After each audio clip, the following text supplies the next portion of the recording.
Galaxy வாசகர்களுக்கு வணக்கம். நான் முகமது ஃபிர்தோஸ். இன்றைக்கி பார்க்க போகிற புத்தகம் ஒரு நாவல். அது என்னன்னு பார்த்திங்கன்னா திரு மீரான் மைதீன் எழுதிய அஜ்னபி நாவல் தான். இந்த நாவலை தான் ஆரம்பத்தில் இயக்குனர் வெற்றிமாறன் சூரியை வச்சு படமாக எடுக்கிறதா இருந்துச்சு. அதுக்கப்புறமா இந்த கதையெல்லாம் மாறி விடுதலை எடுத்தார். இந்த நாவலோட கதைக்கரு என்னன்னு பார்த்திங்கன்னா, ஃபைசலுங்கிற ஒரு தென்னிந்திய இஸ்லாமிய குடும்பத்தை சேர்ந்த ஒருத்தன் சவுதி அரேபியாவில் போய் ஒரு காட்டு அரபிக்கிட்ட மாட்டிக்கிட்டு படாத பாடு படுறான். அதுக்கப்புறமா அங்கேருந்து தப்பிச்சு எப்படி இந்தியா வந்தாங்கிறது தான் இந்த கதையோட மையக்கருவே. இந்த கதையோட நாயகன் வேணால் ஃபைசலாக இருக்கலாம், ஆனால் இதில் வர கதாபாத்திரமான மம்முடி, குமரி இக்பால், கருத்தான் காதர், பிரபு மிசிறி, அபு அப்துல்லா, ஆருஷா இவங்கெல்லாம் தான் கதையை நகற்றுறதுக்கு முக்கியமான கதாபாத்திரம்னு சொல்லலாம். எழுத்தாளர் மீரான் மைதீன் இந்த மாதிரியான கதாபாத்திரத்தெல்லாம் ஆரம்பத்திலே அறிமுகப்படுத்தி வச்சுருப்பார். நாமளும் யோசிப்போம் இவங்க எப்படி இங்கே வந்து சேர்ந்தாங்கன்னு.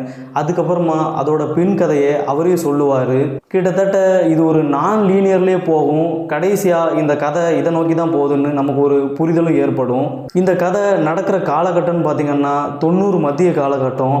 அன்னைக்கு இருந்த வசதிகள் எல்லாமே சொல்லப்பட்டிருக்கும். உதாரணத்துக்கு போக்குவரத்து, டிவி, டெக்கு கேசட் தான் பயன்படுத்தியிருப்பாங்க. அது போக தொலைபேசியில் தான் உரையாடி இருப்பாங்க. கடித போக்குவரத்து தான். இப்படி இந்த தொலைபேசியோ கடிதத்தையும் எடுத்துக்கிட்டால் கூட இன்றைக்கி இருக்கிற காலகட்டம் மாதிரி அன்னைக்கு நவீனமாக இல்லை.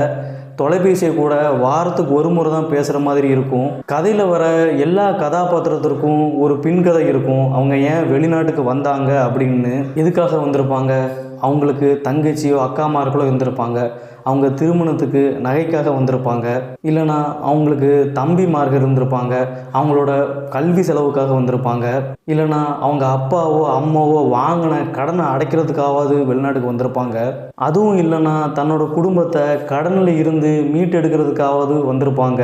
ஆக மொத்தம் இப்படி பிழைப்பு தேடி வரவங்க எல்லாருமே ஒரு வகையில் கீழ் நடுத்தர குடும்பத்தை சேர்ந்தவங்க தான். இப்படி பிழைப்பு தேடி வந்ததுனாலே இவங்களோட பிரிவு, ஏக்கம், இன்பம், துன்பம், வழி இது எல்லாத்தையுமே நம்மளால் பார்க்க முடியும் இந்த நாவலில். தென் தமிழகத்தில் இஸ்லாமியர்களோட வாழ்வியலை ஒரு வகையில் சொன்ன ஒரு புத்தகம்னு சொல்லலாம். கிட்டத்தட்ட இது ஒரு டாக்குமெண்ட்ரி மாதிரி தான் சொல்லப்பட்டிருக்கும். இந்த கதையே பல இடங்களை நம்மளை சிந்திக்க வைக்கிற மாதிரியே இருக்கும். ஊரில் தனக்கு கீழே தான் இவன்னு நம்ம நினச்சிட்ருப்போம். ஆனால் வெளிநாட்டுக்கு வந்ததுக்கப்புறம் தானும் கீழானவங்கிற மாதிரி தான் அரபித்தனம் நடத்துகிறத உணர்றத இங்கே காட்டுவாங்க. இந்த கதைக்குள்ளேயே என்ன சொல்லப்பட்டிருக்குன்னா, அரபு தேச மக்கள் எவ்வளோ செல்வம் பணம் வச்சுருக்காங்கங்கிறதோட பெருமையை விட அவங்கள்ட்ட எவ்வளோ அடிமைகள் இருக்காங்கங்கிறத பெருமை தான் ரொம்ப ஜாஸ்தியாக இருக்குன்னு சொல்லப்பட்டிருக்கும். அதே நேரத்தில் எல்லா அரபிகளும் மோசமானவங்கன்னு இந்த புத்தகத்தில் குறிப்பிடலை.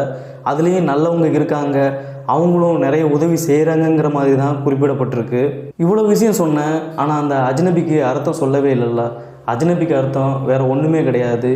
வேறு நாட்டுக்கு பிழைப்பு தேடி போகிறவங்க தான், அதாவது புலம்பெயர் தொழிலாளர் அப்படின்னு சொல்லலாம். 90 மத்திய காலகட்டத்தில் உள்ள அரபி தேசத்தையும் அங்கே உள்ள கலாச்சாரத்தையும் தென் தமிழகத்தில் உள்ள இஸ்லாமியர்களோட வாழ்விலையும் தெரிஞ்சுக்கணும்னு நினச்சிங்கன்னா கண்டிப்பாக இந்த நாவல் வாசிக்க வேண்டிய நாவல்னு நான் சொல்லுவேன். உங்களிடமிருந்து விடைபெறுகிறேன். நன்றி.